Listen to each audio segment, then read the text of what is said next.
All right, what's up, guys? Today we're doing a tier list for attackers and defenders for solo queue for Rainbow Six Siege Operation Twin Shells with the new operator Skopos. So we're going to be talking about all the new ops, the new changes, and how effective is this operator in a solo queue environment where you can't really rely on calls too much. You have to rely on, light communication or no communication, and just generally like how often you will win with said operator. Let's go through it. Alibi.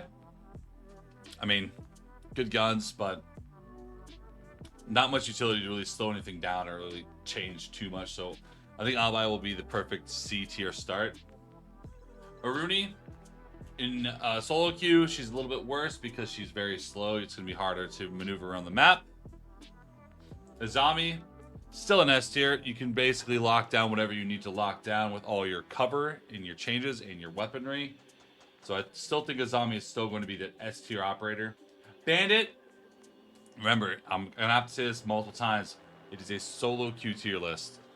Bandit is going to be C tier because, yeah, you might be able to trick a wall, but, it's one wall. They could just walk around you and deal with you. I mean, you are fast. You have decent gun, nitro, whatever.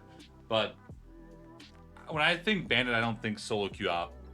Now let's do Skopos.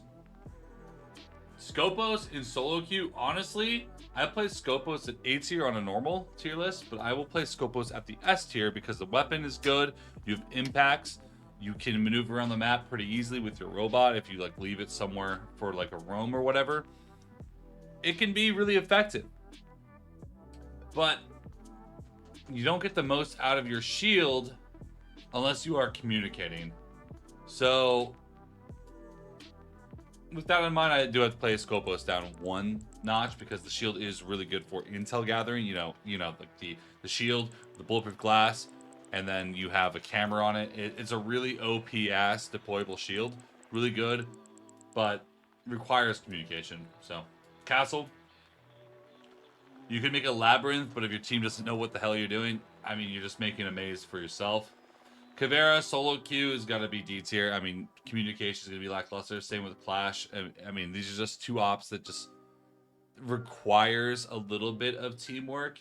Caveira is a fun op to play, but she's not super great in ranking up. In Clash, requires a lot of team support, and you are not going to really have that. So there's that one. Doc, I think Doc's S tier. I mean, you have gun, you have barb, you can heal yourself, you can fight multiple enemies, take multiple engagements, and heal up afterwards. Gotta be an S tier for me, honestly. Echo, I do like Echo's ACOG with the cameras now, but I feel like, camera operators are going to be slightly lower when it comes to solo queue.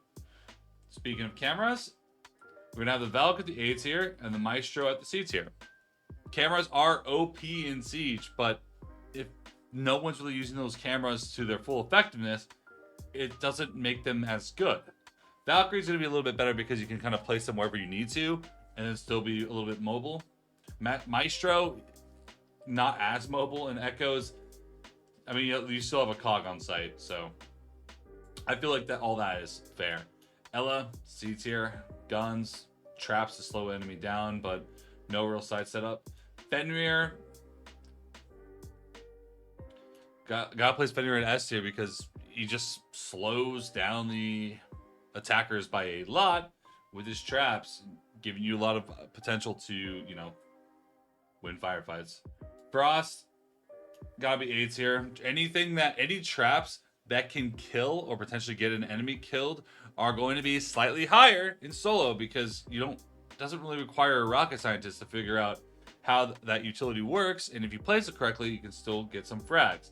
Like Capkin, I hate to say it, but Capkin's gonna be an S tier solo queue pick because traps that can destroy attackers. If everyone else is playing solo queue style, you will get the occasional kill with Capkin while you're not even in the room. So to me, that Capkin just screams the ideal solo queue like operator on defense because you can do a lot more than just what your one person's doing.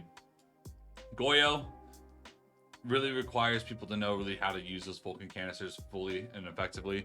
Good gun and impacts though. Yeg, I like his gun, but his ability is pretty easy to network behind, but still it's not going to be super effective. Well, this is going to make people a little bit hostile. I will keep saying this because people are going to be on my ass. This is solo queue tier list.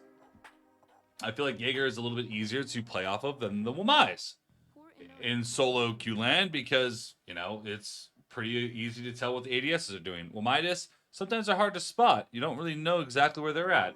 So, but they're a little bit easier to throw on the fly. So I'll put Wamai up. I can't do that to Wamai. Put him in that tier.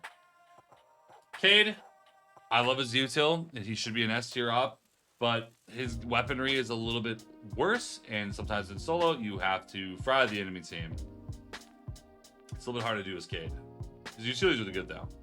Legion, you can hold different floors of the map, different parts of the map, all on your own with those traps. You have a shotgun to make site rotations, rotates, etc., and you have a really good gun. Legion is one of my favorite operators to play in every situation because of how damn good he is. Malusi would be up there with the Legion as well if it wasn't for the fact that Brava exists. And, you know, it's pretty easy to find where the Banshees are and destroy them. They are still very annoying, but it does require attackers to have to do something about them.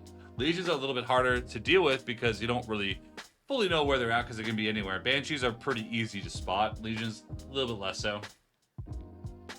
Mira in solo queue. I'm going to place Mira at S tier because if they don't clear your mirror, you're going to get free kills off your mirror. It literally happens all the time. If you're solo and you're picking Mira and the other team's, you know, just kind of playing TDM meta rank 2.0 style, you're going to get some free kills off Mira. Mozzie, nothing really to slow the enemy team down. Has to be a little bit lower. Mute, weaponry is a little bit tougher to use because it's all close range weapons, but the anti-intel is going to force people to have to walk in without much know-how. Smoke, I can't play Smoke that much higher on the list because Smoke in solo is still going to be a little bit rough. It really comes down to the player in terms of like their game awareness on how to position yourself in a way that you can make these two operators effective in close range, because long range, I mean, they all have ACOGs and you have an SMG-11 or a shotgun, so that's going to be there. Oryx can't be higher than C tier. A lot of maneuverability, but just falls a little short. Pulse, again, if you're roaming off site as Pulse looking for nitros, who's holding the site? You can't rely too much on your team when you don't know what they're doing. Rook, at least you're bringing them armor. I mean, it's never bad. In fact, I could probably place the Rook slightly higher because you're bringing them armor and everyone knows what you're doing. You're running around with an MP5 with an ACOG and trying to get kills. It's a little bit easy to tell what you're doing. Remember, this is solo queue operator tier list for ranked. So, Sentry doesn't really bring anything special that other operators don't bring. So there we go. Solus, a little bit lower tier now compared to before because of all the nerfs.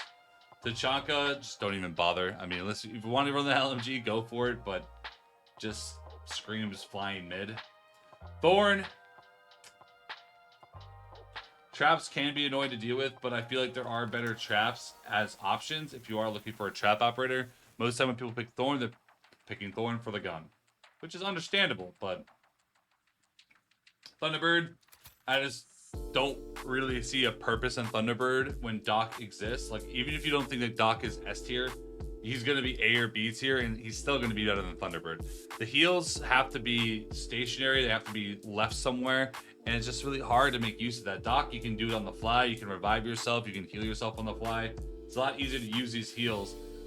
Technically, Thunderbird can potentially heal more than Doc throughout the course of a round, but Docs are just a lot faster and easier to use. Vigil, I don't want to place him here because I feel like Vigil can dominate in solo queue because he can't really get droned, and you have a gun that one-shots Boss G, so gonna have to do that. Warden, I mean, being able to not ever get flashed, and anytime they try to do a smoke play, you can just cancel it out. I could probably position myself every round where an entry's trying to flashbang in, and you know it's warded, and you just stop that instantly, and you just have your gun up. 2 Brown, pretty easy to use denial. Can at least slow down the attackers and maybe make them like, discourage them from doing whatever they're trying to go for. Can be really strong, and you have a DMR with the Nitro. Honestly, could be a little bit higher. So again, tier list for solo queue. This is my list in terms of, you know, B and C tier operators are not necessarily bad operators. They're just going to be operators that are going to be a little bit harder to win a match in solo queue from my perspective. And the ops that are higher are going to be a little bit easier to win in solo queue. All right. These are the defenders. Now let's do the attackers. Ace, the best breach in solo queue land. You have breaching charges with a good gun. You have some speed. Can't really go wrong with Ace's hard breach. I mean, if you want to be if you know your team needs a hard breach, but you still want to be able to defend yourself fairly well, most people just go Ace. Amberu, you really risk it for the biscuit with the plays here, but it really depends on, you know, if you find that opening. Just don't go Amaru every single round. If it's not working, you're just asking yourself to lose. Ash,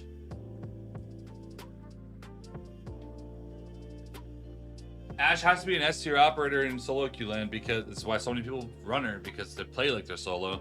And Ash can just deal with anything she has to deal with. You have the speed to make the plays, you have decent weapons, and you have soft destruction to destroy any util that you actually walk into, or, you know, potentially a rotate hole into a site.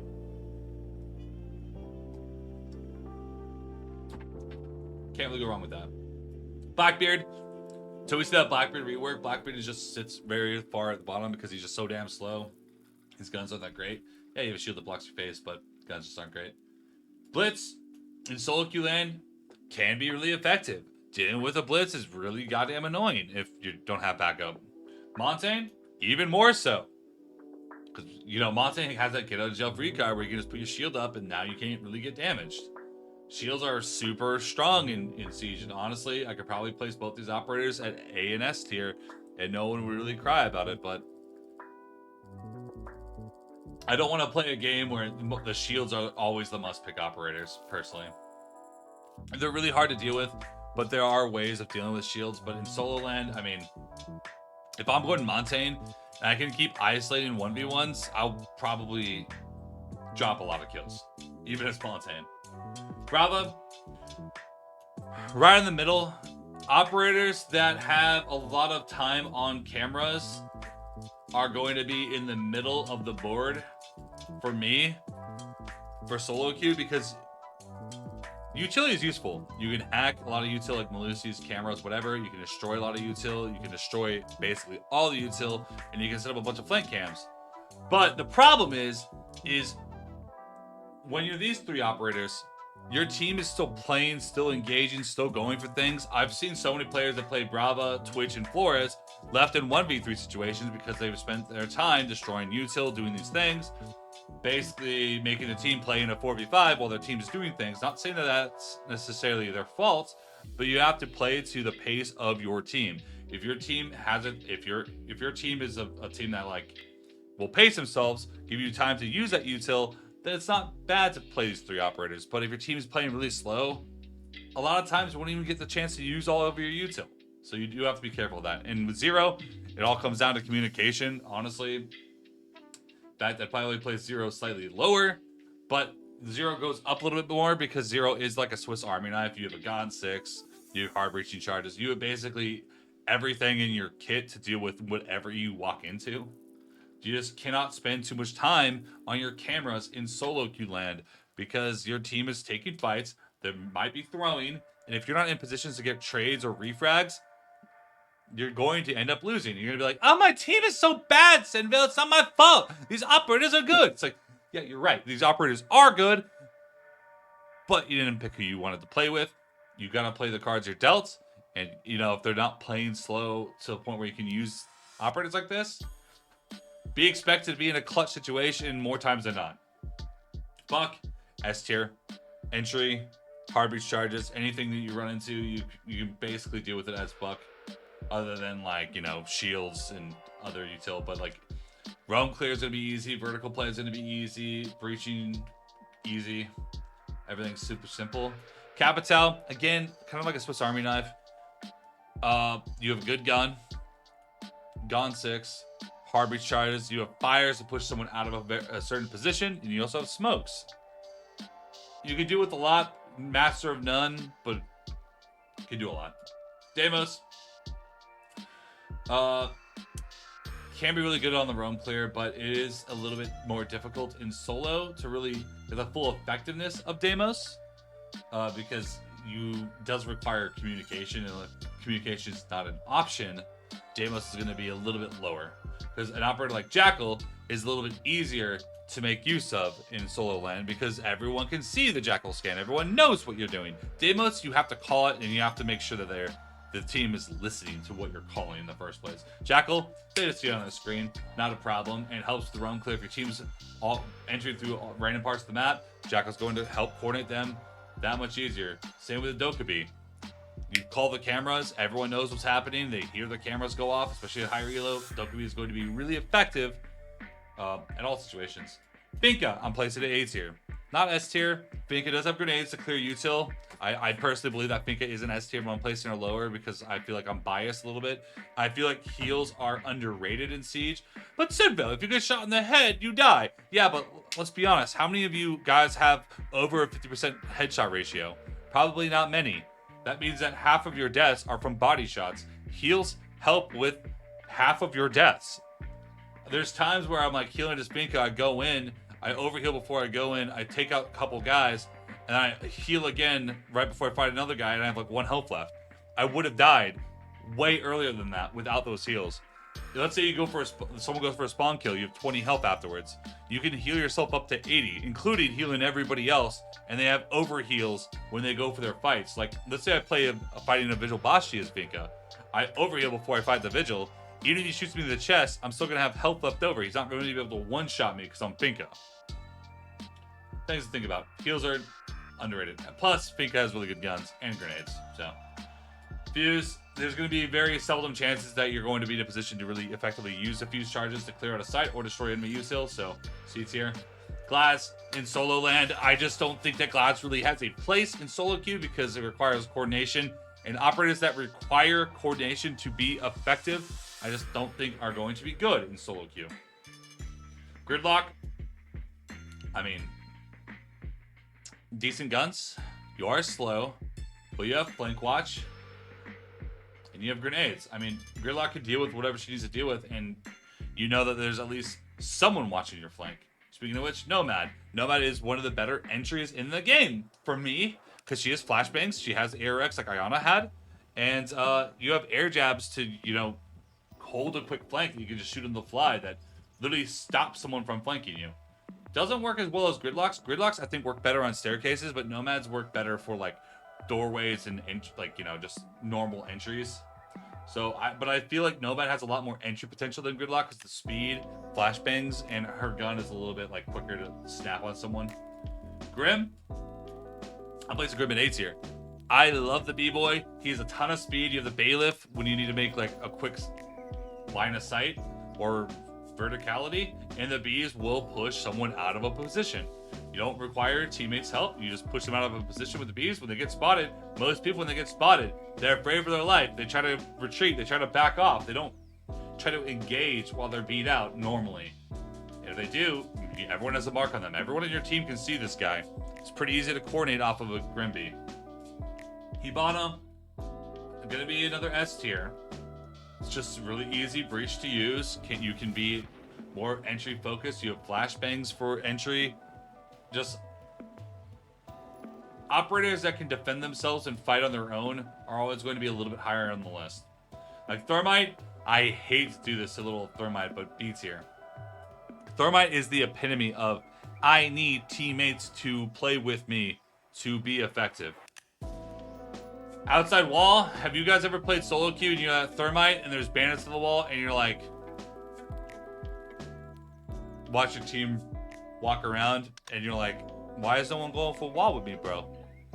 I just have to play some lower. And his Thermites in the building are going to be a little bit hard to use because you have to stick it against the wall. You can't shoot it from range. You have to literally be up against the wall. I do think that his breaches are probably the best when you can get it done, but in solo land, I don't like to rely on that fact. Iana, C tier. I mean, Nomad is a better entry than Iana. Iana brings EMP impacts and smokes. I feel like Iana got nerfed into the pavement a little bit. Yeah, you have more droning ability, but like if you want more drones, go to operator like Twitch or Brava, because these guys both have 4 cameras.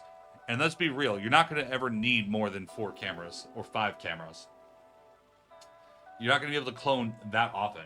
Clones can be effective while you're coordinated for like entry plays and things, but I just feel like actual cameras with util are going to be a little bit better, personally. IQ. Her ability requires team coordination. Without it, I mean, you're basically using the gadget for yourself, and you're running around with a commando, but you do have grenades. I just feel like if you're gonna play IQ because you want to play a fast operator, just go Grim. You have a lot more going for you as Grim. Callie, C tier. I mean, snipers are fun, but just be careful you're not baiting for too long. Lion, really easy to coordinate off of a Lion. I gotta play some A tier. Good guns, grenades. And the entry is a little bit easier as Lion. Maverick, in solo land, I mean, you can open up the wall on your own, but it's just super dangerous to do it as Maverick. So I place him lower on the list. You are fast. You have entry potential with the flashbangs, but opening up a wall on your own it's just tough.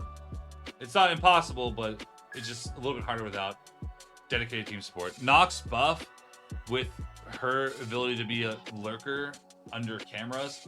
I mean, honestly, I don't really think that matters too much for me because how many people are actually watching cameras?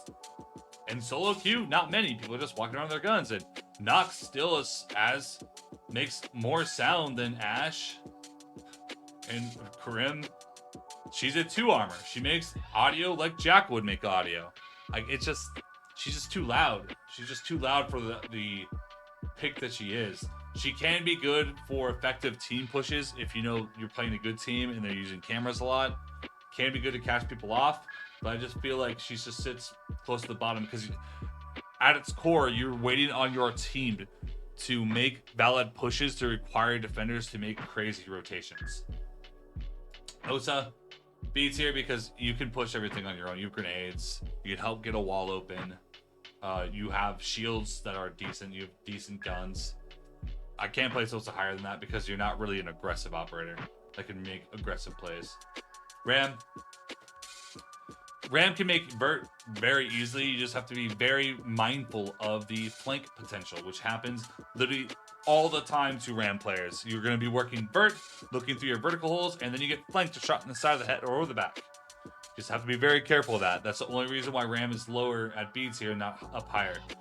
But SenVale, I could throw Ram through the window and hop in a window, bro. You can, but you can also do it as a lot of different operators like Buck or Ashe or Sledge. And bringing operators like, let's say you're trying to rush Attic on Oregon, so you bring Ram. I just think that's mid because that's all you're doing is bringing a Ram so you can throw it through an Attic window? That's why you brought her? I just don't reason with that rationale too much. That's why she's beats here. Sens requires coordination. I mean, it's like doing some like crazy strat thing that is going to require coordinated pushes. Ying, a little bit easier to use. If you can't coordinate a team push though, it definitely becomes a little bit harder because when people hear Yings go off, everyone assumes that you're pushing in aggressively. So you definitely get everyone's attention, but you do have to be mindful that, you know, everyone is going to be looking where the Yings are going off. Sledge, just a little bit too slow to make those early aggressions when you need to. But, you know, I really like Sledge. Everything about Sledge has always been great. The only thing that brings Sledge down a little bit is speed. I struggle to place 3 armors at S tier because speed does win you games. Striker, at solo queue, Striker's not too terrible. You can open up walls on your own. You have, you know, I could even place Striker at A tier if I really wanted to, but I'm going to leave Striker at B tier. You can open up walls on your own with EMP impacts and heartbeat charges.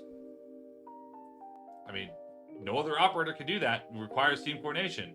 Striker can, other than Maverick, but Mavs are a little bit harder, and people throw their heads in the Mav holes, and you're not really paying attention. You don't really know what you're doing fully. Also, Mavs are slow, so if your team's all going for aggressive stuff and you're spent a minute like Maving a wall, now your team's dead and you're in a 1v3 on a freshly open Mav wall, and the defenders know. So Thatcher, just easy to coordinate. You can turn off enemy utility, and you can help all the hard breaches open everything. Honestly, Thatcher could be up higher because it is extremely easy to coordinate off of a Thatcher. I'm leaving Thatcher at A tier because if let's say your hard breach dies early and then you're Thatcher, it's a little bit harder to really get things done and go for plays you need to make, because it's not really a silent ability. It makes a lot of noise. It draws a lot of attention. Zofia, A tier. I just think Zofia does have that Swiss Army knife kit with breaching charges or claymores, concussions to clear out a room, and impacts from long range, and a decent gun. The one thing that brings her down from an S tier is the fact that she's a 3 armor. Alright, this is the solo queue attacker list. Now, we did the attackers, we did the defenders. Let me know who you guys would want to move up or down, and we can have a conversation about it. Remember, this is just solo queue for ranked at higher elo. That, operators that I could see being a little bit more effective and winning more matches when you can't rely on teamwork, support, or communication in really most capacities. S tier being the highest and working your way down. That's not saying that Amaru can't be good in certain situations. It's just her situations are a little bit more rare. That it doesn't happen all the time. Like anyone in S tier, you can probably pick them every single round of on any game and on any map and probably do pretty well. Operators that go down a little bit lower, they can be effective, just not all the time in every single capacity you can think of. So that's how I did my list. Let me know if you guys have any questions, and let me know what your thoughts on this. And good luck in Operation Twin Shells. New season should be good. Hopefully there aren't any cheaters on PC. Make sure to comment, subscribe, and leave a like down below for more. Peace out. Until next time. Hey.